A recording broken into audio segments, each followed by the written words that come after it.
นั่นเนาะบายดีพ่อพี่น้องตอนนี้เฮากาบหาเพิ่งเก่าเนาะนี่เป็น EP 2เฮากาบไปหาเพิ่งคือเก่าเนาะเพิ่งหรือว่าแมงดันนะได้เขาเอิ้นมันอยู่ในดินเนาะเฮาสิไปขุดเนาะเป็น EP 2เนาะ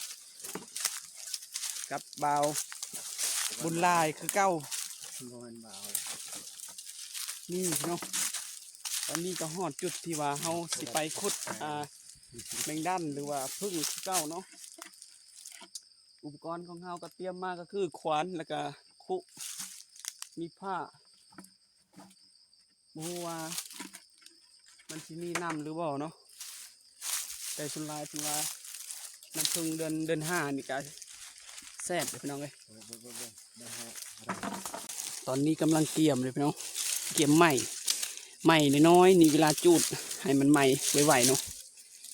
เพื่อบ่ให้แมงพึ่งตอดเนาะ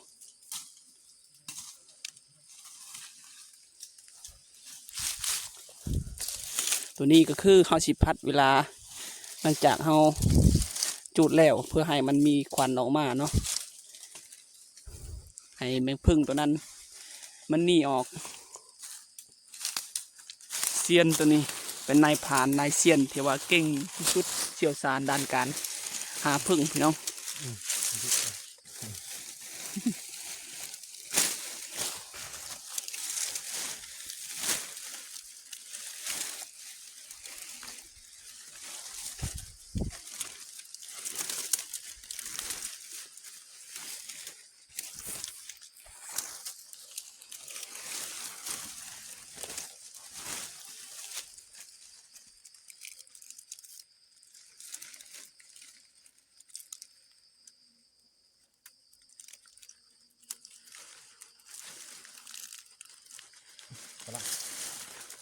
เอาไปในสิเริ่ม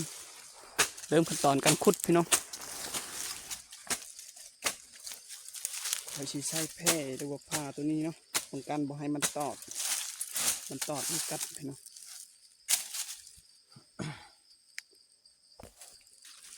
แตกตะวันเดิมจะเบานะว่าลืมกับไผ่นะมันจะเล็กลึกเลยโกรธเลยลืมกับไผ่พี่น้องว่าสิจูดแต่ว่าลืมกับไผ่เสียดายเลยพี่น้องเอ้ยเอาก็ลืมถือกับไผ่มาเนาะว่าสิจูดตัวนี้สิดังไฟเริ่มพี่น้องบ่ฮู้ว่าสิเฮ็ดวิธีใดอีกนี่ตอนเฮาขุดเลยบ่ไม่ได้สิขุดเลยละบัดนี้เลย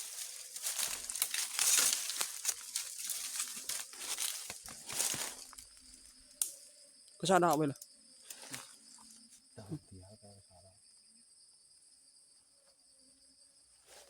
นี่ก็คือหูเนาะที่ไหนก็ดี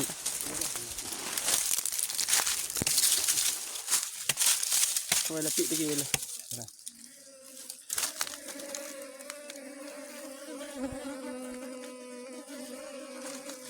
มันยากเยอะเลยมันครับ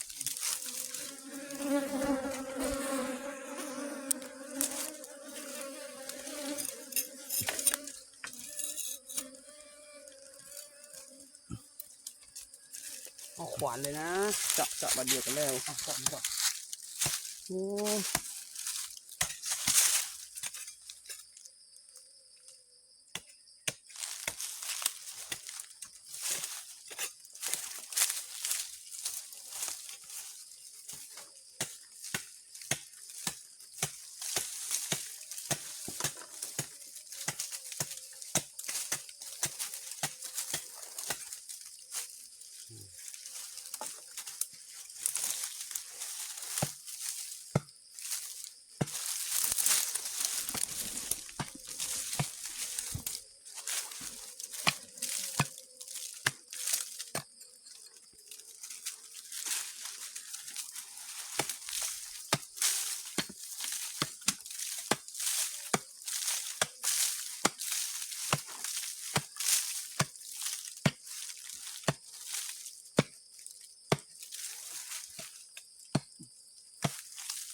างไรหูมัน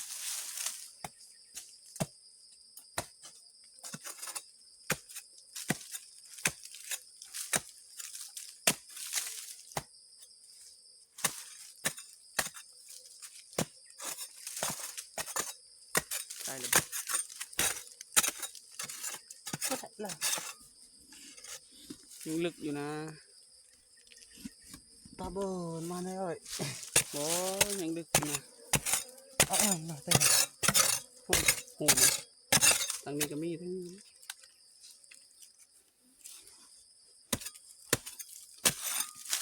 มันยังมีนะมันไม่ได้เฮ็ด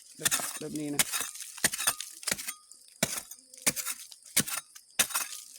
ต้องอันนั้นรอเลย เอาเห็นลายมือเลยนะพูดนั่นเลยแม่น นี่ เอาเห็นลายมือเลย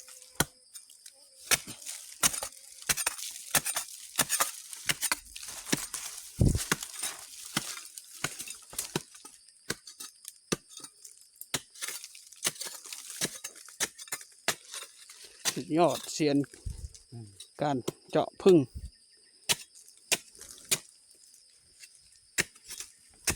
มันอยู่ใต้ดิน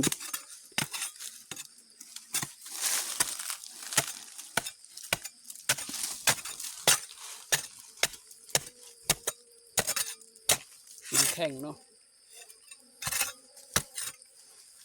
ก็เขาแต่หมุดอยู่ที่ ใส่ขวานนะ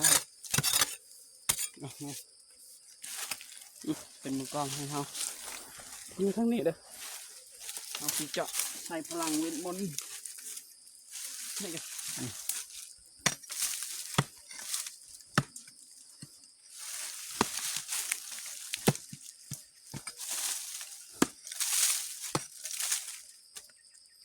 ออกนะแพรนะก็ต้องปิดก็ได้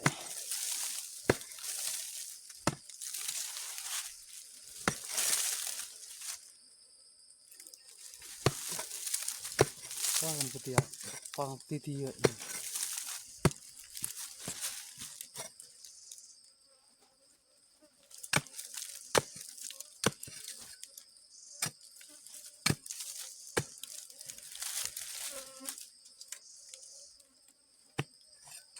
ชิบ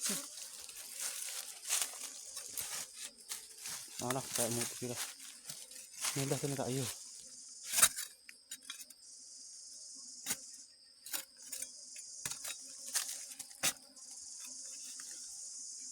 เจาะตีเลยเห็นแล้วเห็นแล้ว นั่นตีตะกอนต่อตาเลยวิ่งเหาะเลย เห็นแล้วเห็นแล้วเจาะตีตีเลยว้าวใส่ใจเลยเป็นน้อง ไปนั่งเลยครับว้าว เป็นน้อง ไป เลย เนี่ยยันแล้วเนาะนี่โหดนะ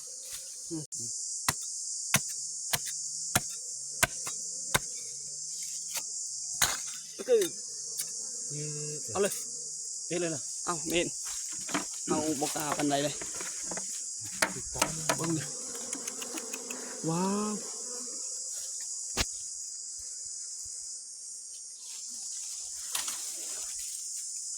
EP 2ของการเอาพึ่ง มาที่นี่โหดเลย โพดอะไร อีกิลือบ เรือบ่ กิลือ โอ้เสียดายเนาะบ่มีเลยย่านมันคือข้างในมันไม่มีเนาะ ออกเลยเต้ โอ้บ่มีเลย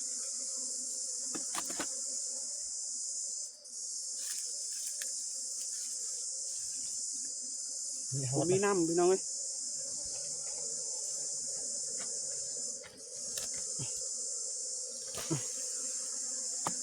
เย้ตาตำปากันชิ้นนังเลยเจอเนี่ยปะ นี่เนาะหัวของมันโอ้มีแต่หั่งพี่น้องนำบ่มีเลย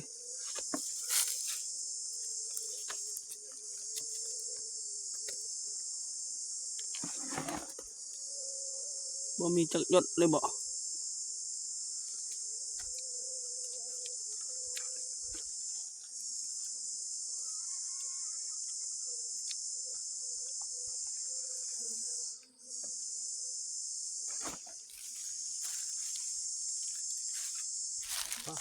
ประมาณมื้อนี้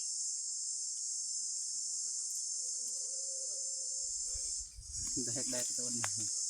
เดินทางก็ใกล้เลยพี่น้องประมาณ4 กิโลเมตรนี่แหละขับรถจักรมากกะ